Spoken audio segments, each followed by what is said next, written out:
La dent d'Auch, qui ne s'est pas toujours appelée comme ça, elle s'appelait avant la dent d'Ouche, H-O-U-C-H-E, un peu comme les ouches. Alors ça fait partie des mystères un petit peu de la toponymie, enfin on dit l'oronomie quand on parle des noms de montagnes, puisque Ouche, selon l'endroit où on se trouve en Haute-Savoie, n'a pas le même sens. Quand vous allez aux Ouches, là ça veut dire jardin, alors que la dent d'Auch, c'est un mot patois, un mot de patois même chablaisien, ce qui n'est pas le même.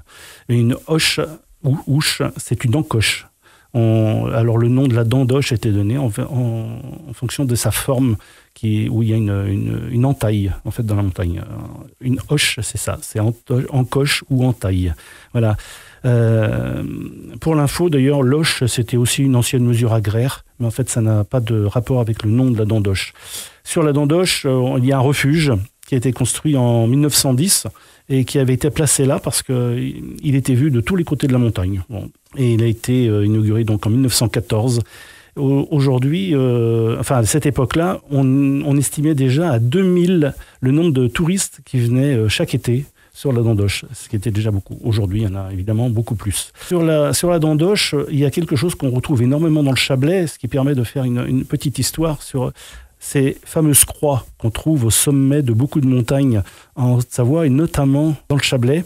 Alors, il faut savoir qu'au départ, les croix, c'était les prêtres qui demandaient à ce qu'on mette des croix sur les montagnes. Donc, c'était ça nous revient de saint François qui était là pour évangéliser le Chablais, qui était protestant. Mais en fait, après, tout le monde se mettait à monter des croix au sommet des montagnes, même sans attendre l'autorisation ni même l'avis du prêtre local. Alors, à quoi servaient ces croix ? En fait, simplement à permettre aux bergers qui étaient dans la montagne à garder les moutons, et enfin le bétail, de ne pas avoir à descendre à la messe tous les dimanches. Donc, on estimait que d'aller se recueillir au pied de la croix qui se trouvait là équivalait à aller à la messe. Voilà pourquoi on a mis des croix un peu partout. Beaucoup de croix ont disparu parce que souvent c'était des croix qui n'étaient pas très très importantes et qui étaient simplement foudroyées. Donc elles ont disparu de façon naturelle à cause du tonnerre. Voilà. Alors la dent d'Auch, c'est une escalade qui est relativement simple, qui a été réalisée en 1780, donc la première ascension est très ancienne. Voilà pour la dent d'Auch.